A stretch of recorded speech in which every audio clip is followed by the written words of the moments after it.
Hello students, তোমাদের সকলকে স্বাগত। আজকে তোমাদের ক্লাস 9-এর রায় ও মার্টিন প্রশ্ন বিচিত্রার ভূগোল বিষয়ের মডেল সেট 12 করে দেখাবো। তো চলো শুরু করা যাক। প্রশ্নটি হয়েছে মালদা জেলা স্কুল থেকে। একের দিকে কি আছে, সঠিক উত্তরটি বেছে নিয়ে লেখো। পৃথিবীর পরিধি প্রথম নির্ণয় করে হবে কি? Option A Eratosthenes.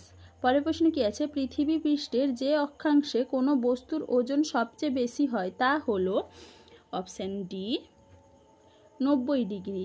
পরের প্রশ্ন কি আছে, ঠিক জোটটি নির্বাচন করো। উত্তর হবে কি? অপশান এ 22শে ডিসেম্বর থেকে 21শে জুন উত্তরায়ণ। পরের প্রশ্ন কি আছে, সকল গ্রহের কক্ষপথ উপবৃত্তাকার একথা প্রথম বলেন অপশান সি কেপলার।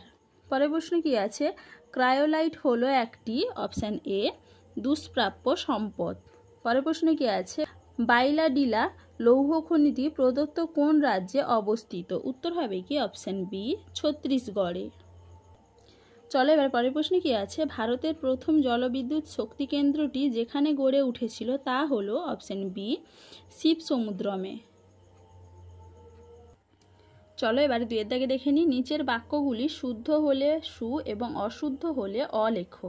অ্যারিস্টটল চন্দ্রগ্রহণের সময় চাঁদের উপর পৃথিবীর ছায়া পর্যবেক্ষণ করেন, এটা হবে কি? শুদ্ধ।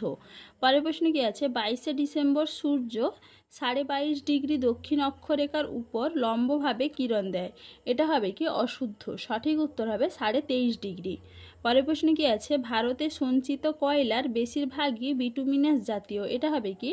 শুদ্ধ। পরের প্রশ্ন কি আছে, ওএনজিসি এর সদর দপ্তর নিউ দিল্লিতে অবস্থিত, এটা হবে কি? শুদ্ধ। চলো এবার 3 দাগে দেখে নিই। ড্যাশ হলো সৌরজগতের উষ্ণতম গ্রহ, এটা হবে কি? শুক্র। পরের প্রশ্ন কি আছে, ড্যাশ সর্বপ্রথম সূর্যকেন্দ্রিক মহাবিশ্বের ধারণা প্রবর্তন করেন? উত্তর হবে কি? কোপার্নিকাস। পরের প্রশ্ন কি আছে, সৌরজগতের ড্যাশ গ্রহটি 1 বছরের থেকে 1 দিন বড়? উত্তর হবে কি? শুক্র। পরের প্রশ্ন কি আছে, হিমাচল প্রদেশের মণিকরণ ড্যাশ শক্তি উৎপাদনের সম্ভাব্য কেন্দ্র? উত্তর হবে কি? ভূতাপীয় শক্তি। চলো এবার 4 দাগে দেখে নিই। নিম্নলিখিত প্রশ্নগুলির 2-3টি বাক্যে উত্তর দাও। জিওট কি? এটা তোমাদের আইমার্টিন সহায়িকায় 26 নম্বর পেজে 5 নম্বর প্রশ্নের উত্তর দেখবে, সেখান থেকে তোমরা পেয়ে যাবে। পরের প্রশ্নে কি আছে, বামন গ্রহ কাকে বলে? এটা তোমাদের আইমার্টিন সহায়িকায় 23 নম্বর পেজে 2 নম্বর প্রশ্নের উত্তর দেখবে, সেখান থেকে তোমরা পেয়ে যাবে, সেখান থেকে দেখে নিবে। তাহলে দেখো স্টুডেন্টস, আমি এখানে প্রশ্নগুলির উত্তর কত নম্বর পেজে কত নম্বর প্রশ্নের উত্তর সেটা লিখে দিয়েছি, তোমরা একটু দেখে নাও।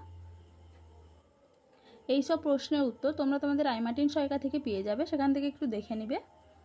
চলো আজকে এইটুকুই, দেখা হচ্ছে পরের ভিডিওতে। ভিডিওটি ভালো লাগলে লাইক অ্যান্ড সাবস্ক্রাইব করে দিবে।